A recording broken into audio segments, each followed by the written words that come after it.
All right, don't say I didn't warn either of you, Jane Coaston or Ty Hildenbrandt, who is apparently at Mama H's, that we have gone live because we were just talking about policing New Zealand Like you during do. the pandemic. And that's how we get into college football and other thing trivia. The name of today's trivia game is, I think I said polling well, Yes. which means that there are both going to be questions about college football polls, because that's a term that we love and Right. or don't.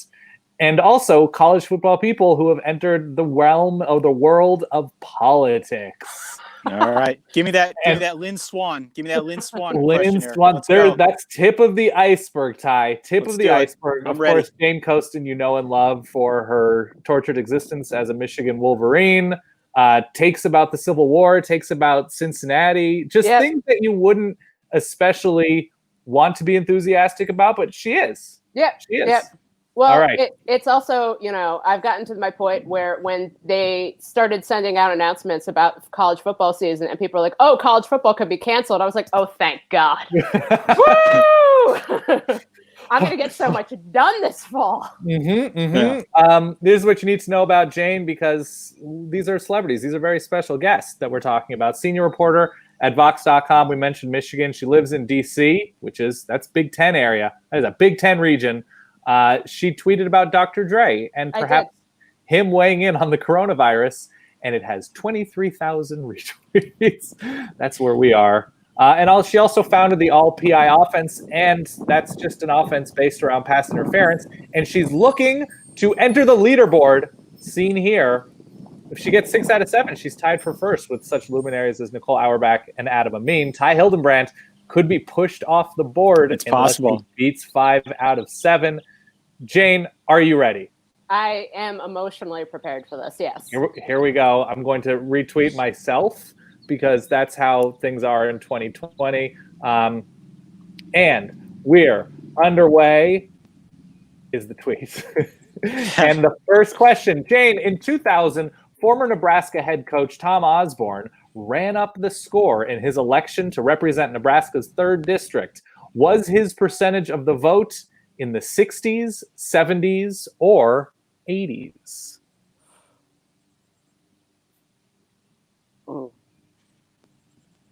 I'm going to guess, because I admit that Tom Osborne's political career was not really the epicenter of my political science studies.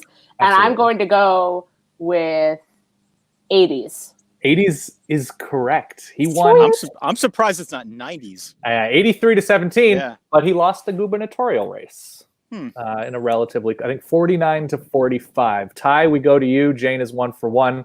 Ty, in 2012, this one-star running back in both college and the pros, very public person, mind you, decided to run for United States Senate, and per Wikipedia, finished a distant 4th out of 9 candidates in the Texas Republican primary with 3.6% of the vote. All right, I'm gonna need you to repeat that question, because my brain reset after like midway. Yeah. Fourth out of 9 candidates in the Texas Republican primary for United States Senate. 3.6%. College star running back and a Pro Bowl running back in the NFL.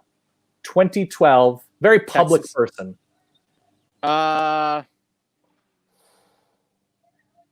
Ricky Also, Williams. If you're watching, no, it's not Ricky Williams. Jane, a chance to steal. Are we doing steals? I didn't know we could steal. No, she doesn't get extra points, but if she just knows the answer. Just for pride. I do not know the answer.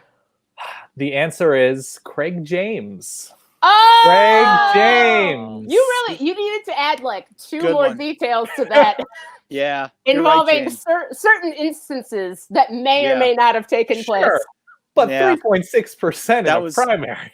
That was a crafty use of omission, Dan. I appreciate that. Yeah, that was, if you just would have mentioned one alleged incident. Okay. No, fair enough. You're right. So wait, did Jane get the first one right? I did. She did. She did. Okay. All right. So she's all right, I'm 1 down already. Okay, cool. All right, everybody say hi. Let's go. Remember #remember the 5. If you understand that, good for you. In the mid-2000s, Jane, Anthony Gonzalez, current U.S. representative, starred at Ohio State at wide receiver. And in 2006, he was narrowly edged out in receiving yards by this teammate of his at Ohio State, who is still, fast guy, in the NFL. Now, in my defense, I have blocked out a great deal of Ohio State successes from like 2005 until now, Till this very moment. except ones that involve Troy Smith's failed NFL career. So Speedy I don't receiver, 2006. Troy Smith threw to him. I blocked it out. Still in the NFL. Ty, chance to steal for pride purposes. Is Ted Ginn still in the NFL? It's Ted Ginn. It is Ted Ginn Jr. He's been in the league 14 years. At least, yeah. Wow. Okay. Good for him. Didn't he break his foot in the celebration pile, the first play against LSU? Yes, I think he returned a kick for a touchdown and broke his foot celebrating. Yes. That I remember. He grammatica'd himself. Yeah, nice. All right, so Jane is 1 for 2. Ty is 0 for 1. To Ty, we go in the mid. Nope, that was Jane's question.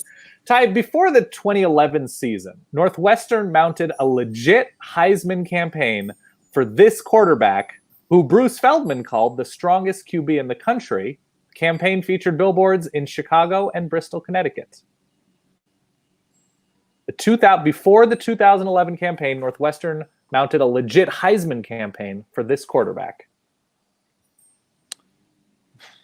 I mean, the only quarterback I can think of. And there's a reason, Ty, I'm asking you. Just like I asked Jane an Ohio State question. Right. There's a reason I'm asking you this question. Okay. Well, was that the year they beat Notre Dame? Okay. I don't remember. Dan Persa? Dan Persa's correct. Thanks. Local to Bethlehem, PA. Is he? I believe so. Yeah, I did. I looked him up. I can verify that right now, but I'm pretty sure I came across that. Okay, so Ty, you're now 1 for 2.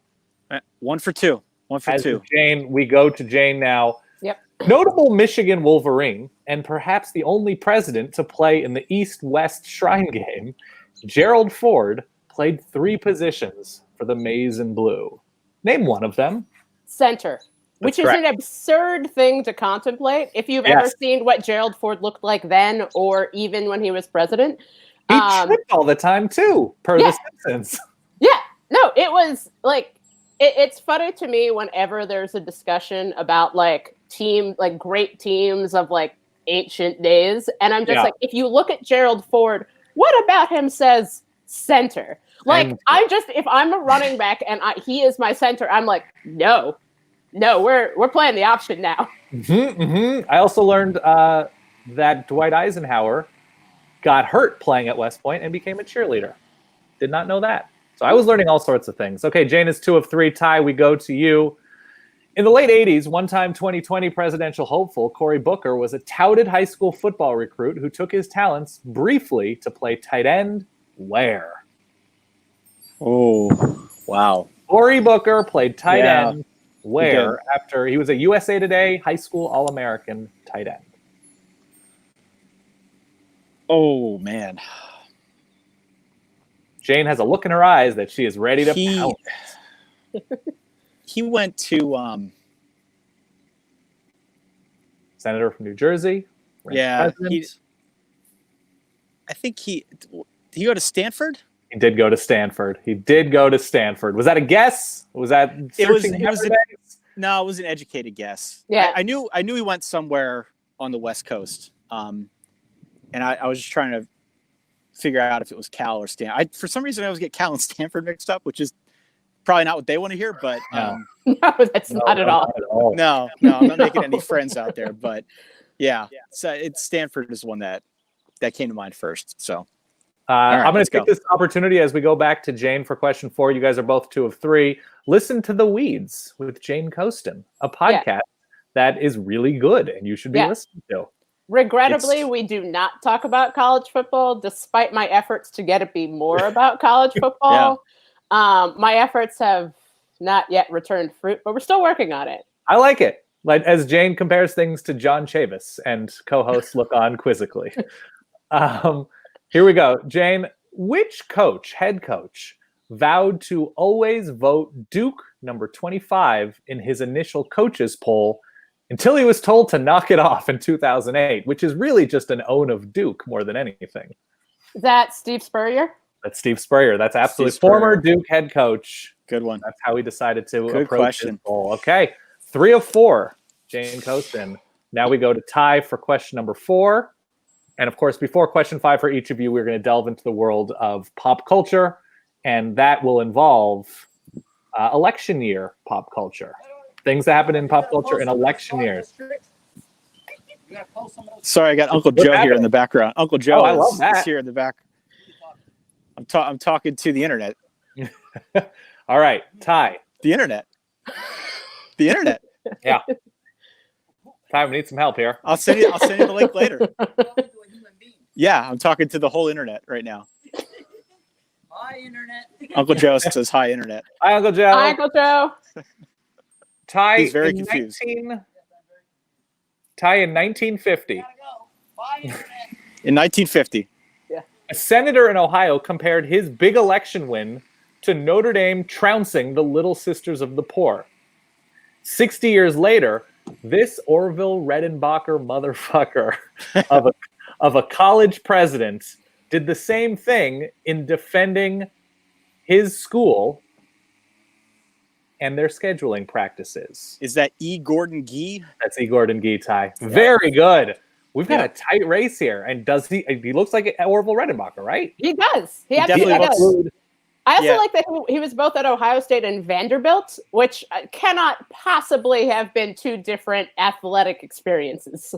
In my research, I also discovered that E. Gordon Gee not only had to apologize to and visit the Little Sisters of the Poor in Oregon, he had to apologize to the United States Polish Coalition and he was anti-Catholic, and so he had to apologize to a Catholic organization Yeah. as well. He really liked to talk. A little over the top with some of that stuff, yeah. Right. Also looked a little bit like Uncle Dave from Beverly Hills Cop 3. Judge Reinhold. Was that Yeah. with, was he the president? No, that wasn't him. I was trying to remember which Ohio State president said, like, I hope the coach doesn't fire me. That was Which him. was, Oh, Okay. that was him. Yeah, okay, that was that's him. what I thought. That was Tressel? that was Tressel. That was yeah. Tressel, yeah. Because I Memories. think Gee resigned or retired in 2013. Yeah. Jane, in 2012, Kelly Clarkson, born in Big 12 country, had the number 7 song in the country. It's called Stronger, Yes. Mm. which then had a parenthetical phrase in its title. What is that phrase?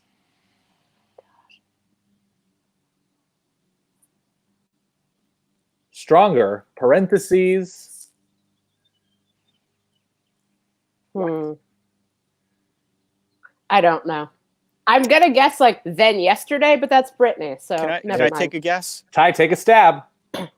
Is it What Doesn't Kill You? Yeah, it is. Yeah. You Yeah. would know that, Ty. I would. know It's a so wheelhouse much. topic, Jane. It's okay. I know. I celebrate Kelly Clarkson's entire collection. All right. Well, it's now- you. So there's a conservative writer who wrote at National Review who, when he wrote "Hey On" to Aretha Franklin, he argued that Kelly Clarkson was a better vocalist than Aretha Franklin. So maybe you and he could talk. Yeah. Yeah, I don't do like octave comparisons or anything like that, but I know a lot of Kelly Clarkson's catalog. Ty, in 2016, this A-list personality and actress voiced the lead character in the year's highest grossing movie, a sequel. 7 years earlier, she gave a commencement speech at her hometown, Tulane. Please repeat the question.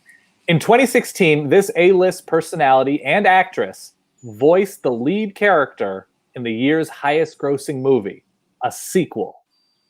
7 years earlier, she gave a commencement speech at her hometown, Tulane. Wow. Voiced the lead character, Mm-hmm. highest grossing movie. It was a sequel. It was a sequel. Tulane. So she's from New Orleans. I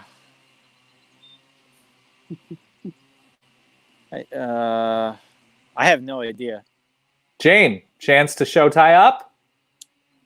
2016 was a very long time ago. That was like 4 years ago. Forget that shit. Yeah.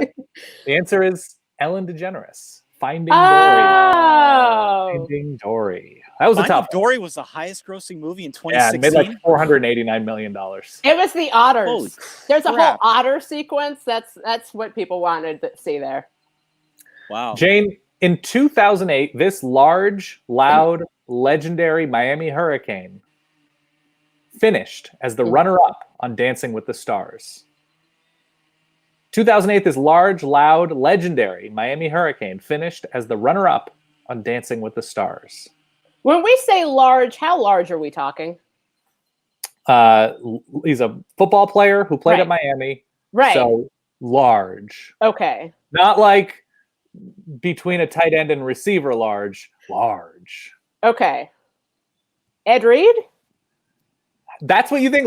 Ed Reed's not large. Again, this all depends on a definition of large. 275 plus. Okay. Oh, wow. Okay. Large, loud, legendary Miami Hurricane. What year again? 2008. These are all election years. Yeah. Huh.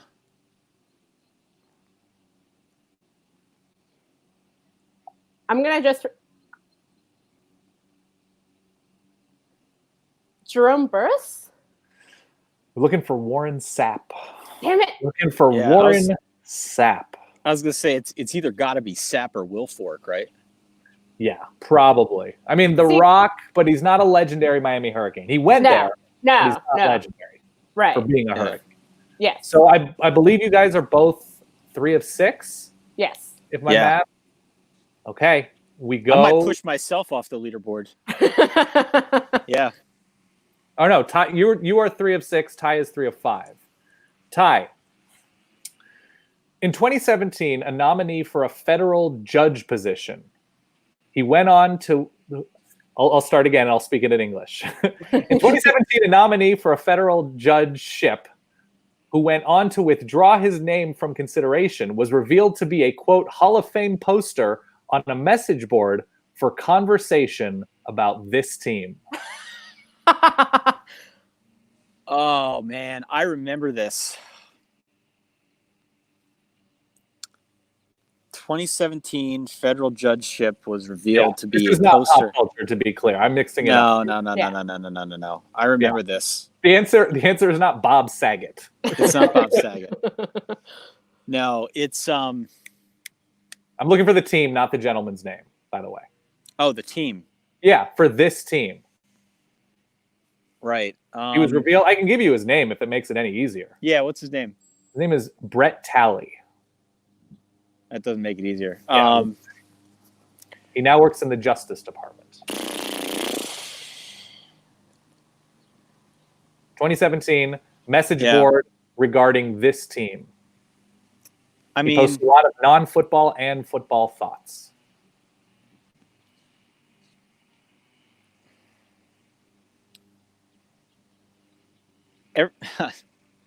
every yeah.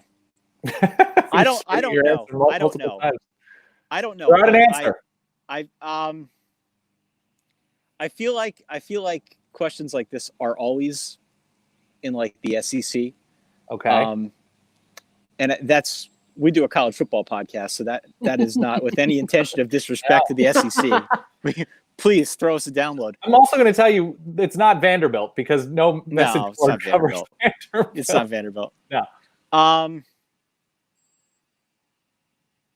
A&M. Alabama. Alabama. Roll Tide, roll. Tidefans.com. Roll Did you have that, Jane? I was thinking maybe he was trying to talk about the Knowles because that seemed like a place where someone who now works for the 2020 Justice Department might be involved in. And that's all I have to say about that. I think there was a Jeff Sessions connection. Yes, that checks out. That would make sense. Okay. Okay. 3 of 6, eh? Both 3 of 6. Awesome. This is now Jane's final non-pop culture, just college football-ish question. In 2002, and this is my favorite thing, in 2002, former Tulsa star wide receiver Steve Largent lost the Oklahoma gubernatorial race after his opponent received an endorsement from this very important college football person in the state. Also, his opponent, so this would be Steve Largent's opponent, who was endorsed by this important college football person, his opponent supported cockfighting, which, and I quote, brought out the rural cockfight interest vote. This is the best question. This is the best question we've had. Who endorsed Steve Largent's opponent? Very important college football person. Yes. Is it a very important college football person who then went on to coach for the Dallas Cowboys? Well, you're answering a question with a question. I'm not. God damn it. That would have been my guess, Jane. Yes, that's what I'm thinking. But Yeah. I cannot. I'm picturing his name. Fuck. What's his name? I could. This is a great question, Dan. The rural cockfight vote. Now I'm just thinking Tremendous. about the time that like John McCain compared MMA to cockfighting, which is why it should stay illegal. And now I'm totally distracted. Okay. He won by 7,000 votes, apparently. It was Barry a very- Switzer? Barry Switzer's correct. Thank Barry God. Switzer Oh was my 100% God. correct. So you finish with 4 of 7. And Ty, you have one question. It's a pop culture one. Okay. Ty. In 2004, the number 30 best-selling book on Amazon, yes, number 30, Oh shit. Okay. was written by this former Tulsa College football player and Oprah favorite. It was called The Ultimate Weight Solution, as in WEIGHT. He then had to settle a lawsuit over his weight loss supplements to the tune of $10 million.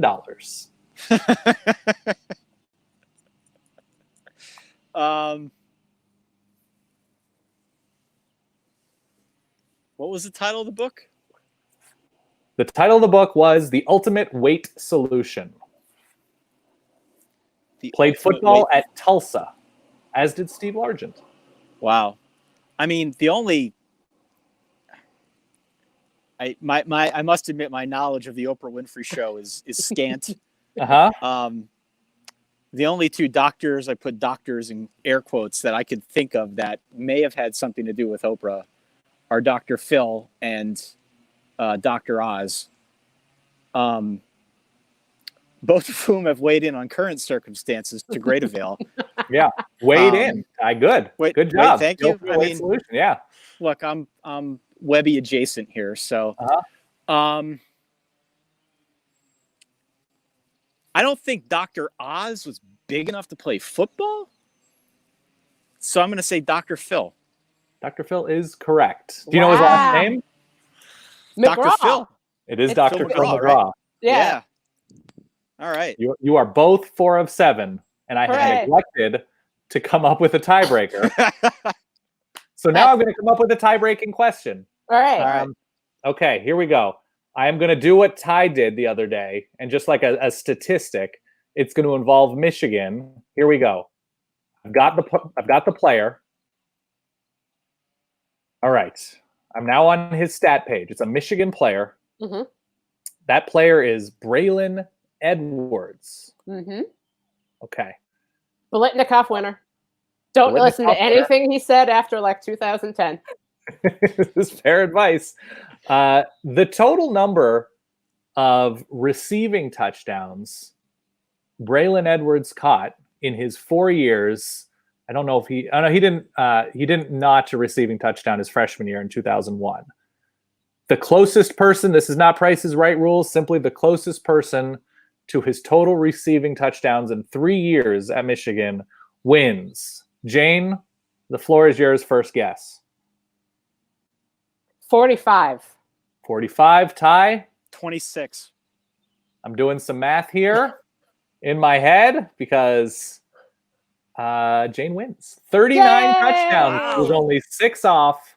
Ty was 14 He off. scored 39 touchdowns in Yeah, basically he 39 years. touchdowns for Braylon Edwards. Holy crap. 10, Good for 14, him. and then 15. And you It know what ha- he won? He won a draft pick by the Cleveland Browns. Yes, he Yeah. did. No, he was of that generation of wide receivers, my favorite generation, where they were like, what if you were just taller than everybody? Yeah. And they were like, yeah. if he would have been able to play for the Ravens in like 2014, he would have won, like, he would have been an all-star. That would have been amazing. The greatest all PI offense team of our time. Yeah. Oh, there were a lot of good guys in that era. Plaxico was good. Yeah. But he was Plaxico was unguardable in college. Yes.